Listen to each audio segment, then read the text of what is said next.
All right, here's what I'm gonna do. I just want Diana to chat with you just a few minutes before I get on and I talk about how to become and stay a driven person, because she's absolutely killing it. Oh, almost 40,000 submitted in the last 2 weeks. And it's not like she's just stopped recruiting so she could focus on production. She is continuing to grow. The team's growing. I think Omar said the class was largely hers today. The training class he did was all Castile, I think. But I'm telling you, I just want you to hear a little more of the good stuff going on from her. I want y'all to know that she was not prepared to be on the call. So she said she's going to fix her hair to get on the call. I see how we fixed our hair. I love it.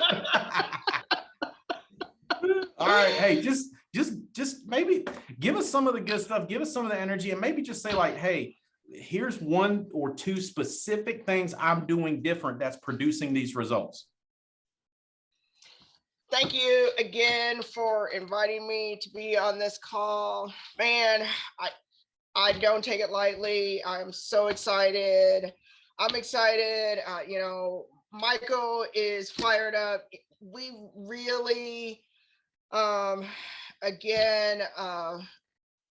plan out our week for what we're going to be doing with the business. We schedule out the night before what it's going to be looking like, and having conversations with you, having conversations with Holly about what our business is going to be looking like, and just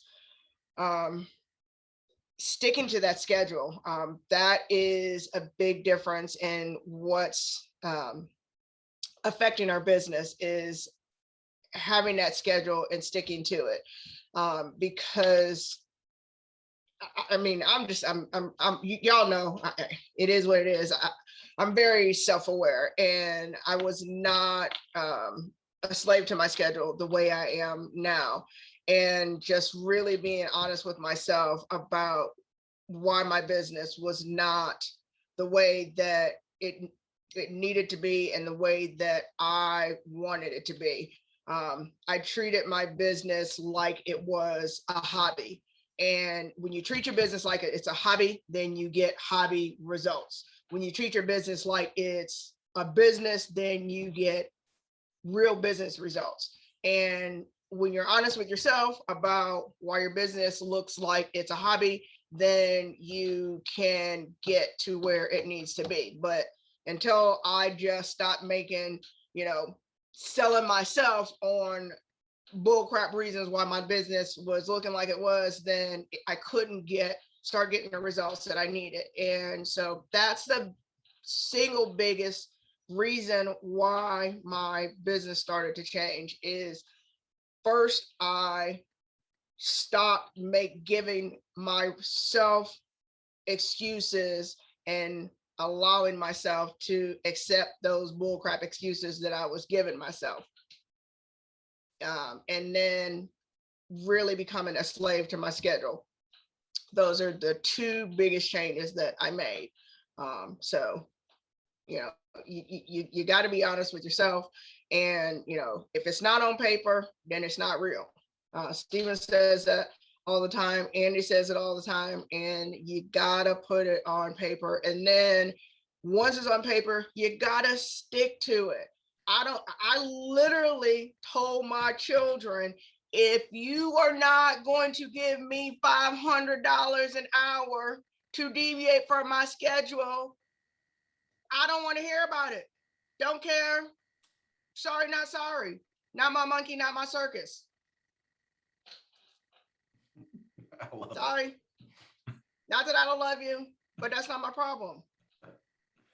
I got 6 children, but that's not my problem. If you can, $500 is what it's going to cost you to move this from here. I'm not doing it. You need to give me $500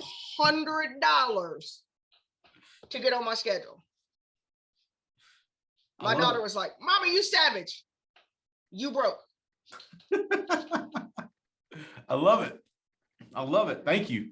That's good stuff. And it's one of those things like, I can't believe she's like that. To be clear, all her children are grown people. So when she says not my monkey, not my circus, that means she's not letting other people's supposed emergencies hijack her priorities. And that's a big change for I knowing Diana, that's a big change for her. And that's why you see a massive change in her business. Is not my monkey, not my circus. I got to do what I'm supposed to do. I love it. It's so simple, but it's so massive. Create a schedule and then stick to it. Lots of people love to create schedules. Dear God, if I get any more, I want you to look at my schedule. Here's my new schedule. Tell me what you think. I'd love some feedback on my schedule. I don't want to talk about your schedule. I love you. I need you to do your schedule. Does that make sense? Like, I'll give you a few tweaks, but dear God, we don't need to go back 4 and 5 times about the schedule. It's simple. Sell, recruit, and build. That's what we do. We sell, we recruit, we build. It's very simple. The key is sticking to it. That's where the difference is made, when you stick to it, no matter what. All of the highly successful people, whether you talk about successful in business or successful in family, all the highly successful people I know are extreme. They're extreme. The people that are highly successful in family life, they have certain things that are a part of their week, and nobody's allowed to hijack that. Why? Because they're investing in their family. The same, and people that are highly successful in business, it's usually both. The people that are highly successful in business, the same thing. They've got a schedule. And I remember Jeremico, he made a big change on this when we had a conversation in Detroit. He was struggling, and I, we figured out what it was. Mama calls, he'd take the call, and I asked him. I said, buddy, if you were still at the factory, what would they do? Would they say, Jeremy? They come over the loudspeaker in the factory, be like, Jeremico, your mom called. The thing is acting up again. Would you just leave the production line and go? No, you would never do that. Once he made that change, it was massive for him. So he was one of the top producers in the country. And so that's massive. I love that you make that change. And you are dadgum right. This is a highly, highly profitable business. It is also, however, a very expensive hobby. It is a highly profitable business. It is not hard to make money in this business. You know how I know it's not hard to make money in this business? Because criminals want to get into this business. The easy money people see it and they go, oh yeah, that's my speed right there. I'm telling you, it's a very profitable business, very expensive hobby. I love it. Good stuff. Thank you for sharing. One other note. You said something at a boot camp once, and you said that we should treat our schedule like we do our marriages, and that it's a covenant. And I was going through one of my notebooks, and I saw that in there, and I was like, oh, I don't even remember like where that was at, but I was like, that's what I am doing now. That when I write this down in my schedule, that's how I treat this. That my schedule, I make these commitments, and this is a covenant now that I have, because when I say I'm going to do this, then this is what I'm doing. I love it. And you're right. I say that all the time. It's not a calendar, it's a covenant. And you say, why do you say that, Stephen? Because that extreme of a word makes me behave different. I use extreme words on stuff I know I need to do. Like leaving love notes and flowers for Holly. I say stuff to myself like, only an arrogant jerk would not do that. see what I'm saying? Like, why? I want to be an arrogant jerk. And guess what? I also want to be happily married. Does that make sense? But I know I don't want to be an arrogant jerk. So if I label it like that, I don't do it. And my covenant is my calendar. My calendar is a covenant. I can't. Oh, no. I got to be there. I can't violate that covenant. Nope. Extreme language helps. I'm just telling you. The reason most people feel no drive or push is they use the like wussy milly mouth words about everything. But I use extreme language. Andy taught me to do that a long time ago. Just if you use extreme language, it makes you treat it different. If you use milly mouth language, it won't move you. So thanks again, Diane. I appreciate you sharing that. All that stuff really ties into what my message is for today. And that is to become and stay a driven person. If you're going to do anything massive, you need get stuff done people. You need a lot of get stuff done people. I was talking about this with somebody about get stuff done people. They're the people that get everything done, right? I had one time the guy said, "Well, I hired this person. He don't have, I hired him to be or hire this person to be my assistant because they don't got much going on." I'm like, "Don't hire someone who don't got anything going on." All the people worth hiring got tons of stuff going on. Why? Because they're get stuff done people. The people sitting around twiddling their thumbs. They're not get stuff done people. Why? Because if they were, they'd be getting stuff done. They'd be getting stuff done. So that's what a driven person is. It's someone that gets stuff done. Now, here's the key. If you want to attract people that get stuff done, you've got to be someone that gets stuff done. Why do you think I follow Andy? Because he's a get stuff done person. If he was not a get stuff done person, I would not follow him. Why? Because get stuff done people do not like to be around people that don't get stuff done because it drives us crazy. All the inactivity drives us crazy. We want to be around other people that get stuff done. And so if you want to attract those kind of people, we've got to model the behavior. And you say, well, I'm just not a driven person. That's a line of crap that you've been selling yourself that you've got to stop selling yourself. It's not true. When you were born, the doctor didn't like run some tests and then tell your parents, hey, we got bad news.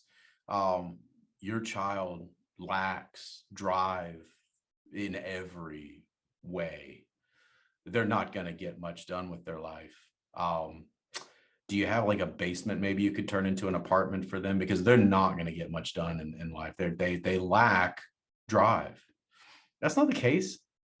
We accept certain roles in life, but I promise you, anybody can become a driven person. Now, some people do have maybe a little bit more of a bend towards that, maybe a little bit more of a choleric personality, like myself. That's kind of choleric personality. But anybody can become a driven person. Some people have a head start. My kids are very driven kids. Why? Because they're around two very driven people. Which by the way, Diana mentioned Holly coaching her. People have asked, can Holly coach me?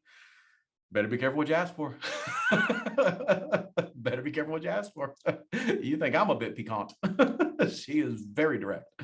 But it is what it is. It helps Diana a lot. But people that get stuff done, raise kids that get stuff done. So there are certain factors like that. But I'm telling you, Mimi knows too. I can't tell that joke. Never mind. I want to. Again, it's behaviors. Got to model behaviors. Model the behaviors a little bit. All right, so you can become a driven person. You just got to model the behaviors of a driven person. So let's talk about that for a little bit. What do all driven people have in common? One, they have a clear sense of what they're trying to create.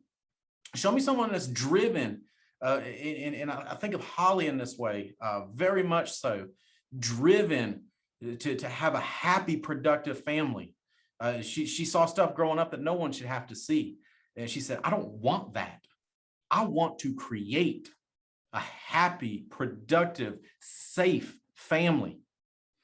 And so she's very driven in that area. She's got a crystal clear picture. So she's very driven in that area. I'm very crystal clear on the integrity partnership. I'm very driven in that area. But whatever it is, you've got to have a clear picture of what you're trying to create. The reason most people don't get anything done in life is they don't know what they're trying to create. So guess what? They create it. You create whatever it is you're setting out to create. If you don't know what you're out to create, you're going to create nothing. And that's why most people get to the end of the day and they got nothing.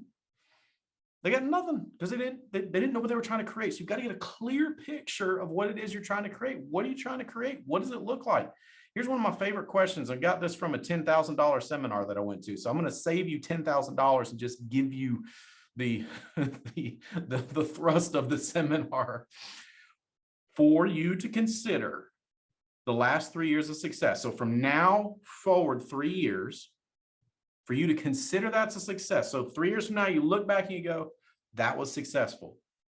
For you to be able to do that, what would had to have happened? That's a great starting point for figuring out what it is you're trying to create. I'm crystal clear on what it is I'm trying to create. That's why I'm so driven. I'm crystal clear. I have zero doubt or zero confusion about what it is I'm trying to create in the important areas of my life. So you've got to have that clarity if you want to be driven. Number two, a strong, and this ties right in with it, all driven people have a strong sense of responsibility. The reason people lack drive in this world is because they don't want to be responsible. They're entitled. They want everything handed to them, and they want everything done for them. They have no sense of responsibility, no sense of, hey, love thy neighbor, do the right thing. They don't have that. That's why they're so angry, by the way. That's why there's so much toxic anger in the world, because frustration comes from behaving in a way that your body knows cellularly at a cellular level you're not supposed to behave. And I don't, that's a whole other seminar, but I'm just telling you that when you see people angry and unproductive and frustrated, and it's because they're entitled, they think the world owes them, and somebody should do it. Here's their question: what's not fair and who's to blame? Driven people don't spend time there. Driven people have a very heavy sense of responsibility. They're responsible to their family. They're responsible to their team. When I wake up, here's what I'm thinking about. I've got a family to take care of and to lead, and I've got a team to take care of and to lead. Because of those responsibilities, I can't act like an idiot today. Would I love to act like an idiot? Yeah. Why? Because I'm just like you. Goofing off looks fun, but I can't, because I've got a heavy sense of responsibility, and I know you do too. That's what makes us driven people. We've got to keep that. Now, I say keep it. That's why I talk about become and keep, because it's becoming is one thing, staying's another, right? So becoming and staying a driven person requires keeping that heavy sense of responsibility, not letting the entitlement in the world around us mess you up, get you off track, and feel like I'm owed, I'm owed, I'm owed. No, no, no, no, no. I owe, I owe, I owe. That's why I go. I owe. When I told Nick Greco that you can build a massive business in this, now I owe Nick Greco. So I'm going to go to Denver. And you say, well, no, here's the deal. Nick is a driven person. So guess what he feels? I owe. Does that make sense? That's how driven people operate. Driven people are not sitting back, crossing their arms, being upset about what's not fair and what they're not getting. Driven people go, I've got serious responsibilities. It's time to go. That's also why they're very hard to get a hold of. People say, I want to get some time with you, Stephen. I'm like, hey, I hope so too. I need to get some time with Andy. You better be willing to spend money and be inconvenient, because he's on the go. This driven people. Why? Because we got a heavy sense of responsibility. We can't just slack off. We can't just blow off our calendar. We got a heavy sense of responsibility. Number three, all driven people have a drive fueling routine. All driven people have that. They have a drive fueling routine. They do all the right stuff. They get up earlier than everybody else. They stay up a little later than everybody else.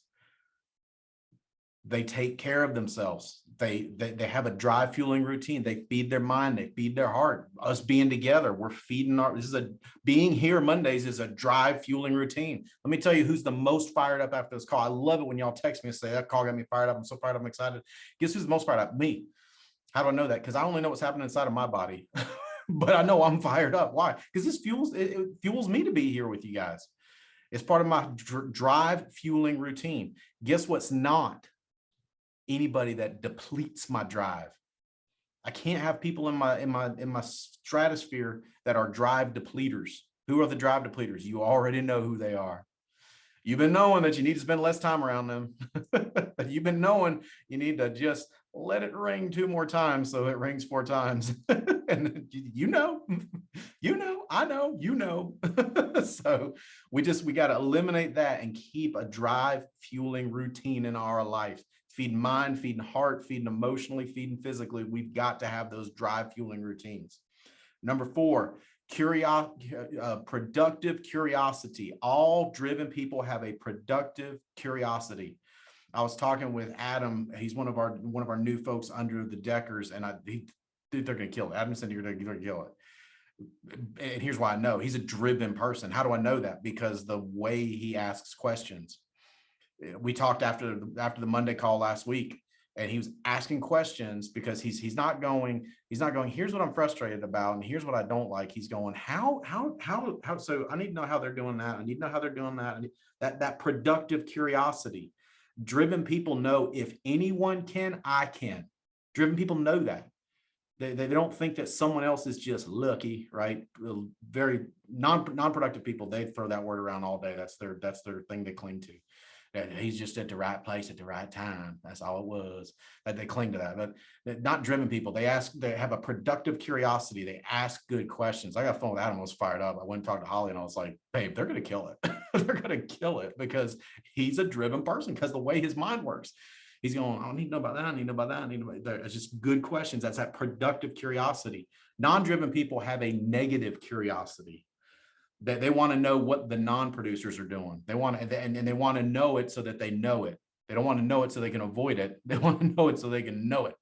I'm telling you, productive curiosity, another commonality of driven people. So you and I, we got to model it. We got to have productive curiosity. The quality of the questions you ask will determine the quality of the life you live. That's as old as, it was one of the first things Andy taught me.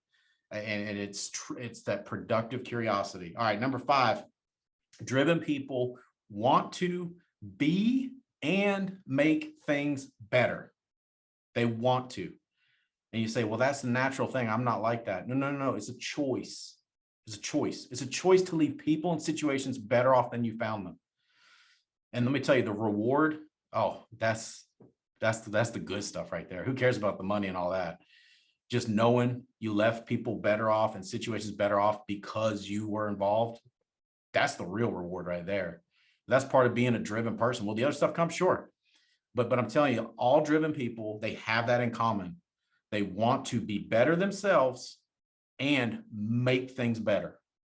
That's why hey, can you see how these all tie in together? That's why they have that productive curiosity, and this wanting to make things better stems from their heavy sense of responsibility. It all ties together. All right, number 6, very driven people have the Stockdale paradox. Here's the Stockdale paradox. James Stockdale was captured in Vietnam, and he was a prisoner of war.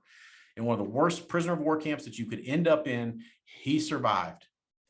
Here's what he attributed it to. It's what I talked about last week, being negatively optimistic. He said that he would know who would die and who would live. He said the ones that would come into the camp say, we're going to be out of here by Christmas, guys. We're going to be out of here by New Year's. We're going to be out of here by summer, guys. He said they would all die.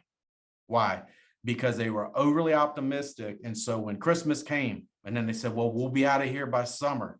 And when summer came, and they said, we'll be out of here by Thanksgiving, they gave up. They gave up and they gave out. Here's what he said he would do. He would tell them, guys, we're not going to get out of here for a long time. We're going to be in here for a long time, but we will get out.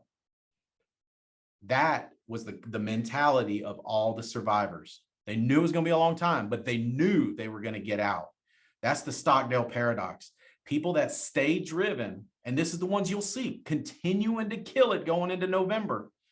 The ones that master that Stockdale paradox is going to take longer than I think. It's going to be harder than I think to become integrity partner, but I know I'm going to, without a doubt. It's going to be hard. It's going to be frustrating. It's going to be disappointing. It's going to be discouraging, but I know without a shadow of a doubt I will. Those are the ones that you'll still see pushing come November, December.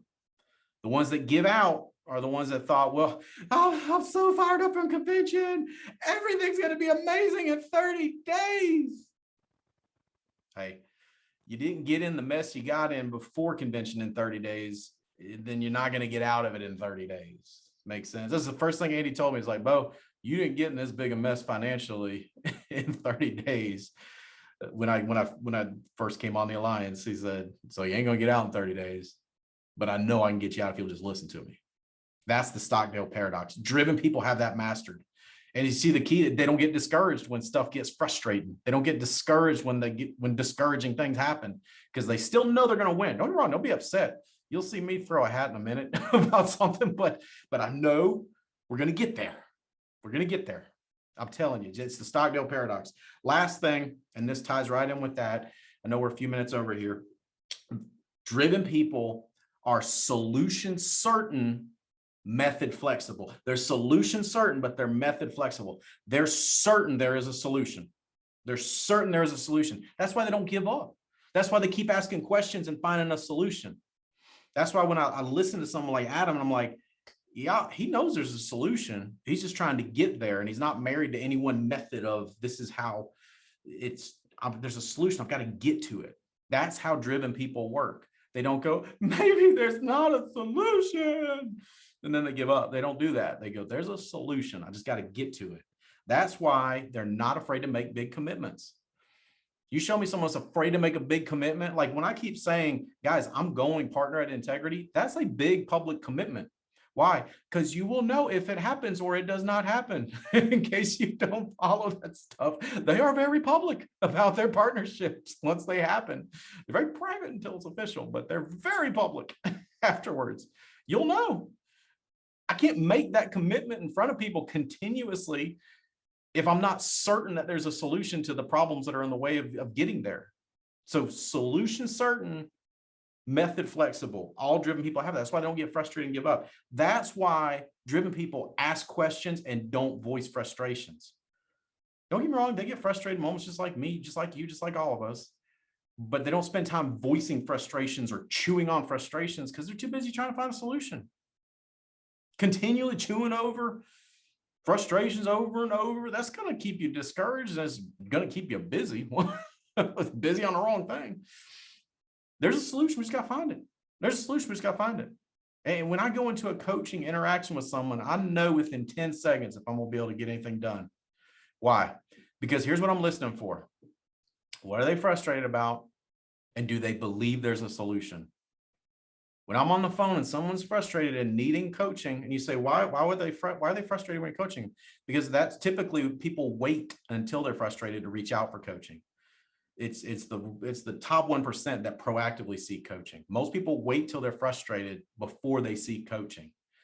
And so when they are asking that, when they come at it, I'm just listening. I'm going, does this person think that there's a solution or not? Because if they don't think there's a solution, it doesn't matter what I say. I have the solution, but if they don't believe there's a solution, they can't. See, that's not the case with driven people. They know there's a solution, and that's why they're seeking it. Guys, let me tell you something. Being a driven person is worth the work. Being a driven person is worth the discipline. Why? Because all the rewards go to the driven people. You want a happy family? Get driven in having a happy family like Holly. If you want to go partner with integrity, get driven and go and partner with integrity. If you want to be a top personal producer, like you see Diana knocking out those numbers, she's modeling driven behaviors, and that's what's producing it. It's very simple. Guys, Holly and I love you. We want you to win more than you can possibly understand. I'm telling you, if you knew what the next level of winning was like, you'd do just about anything to get there. We want to help. We're here to help. We love you. Let's get out. Let's get after it.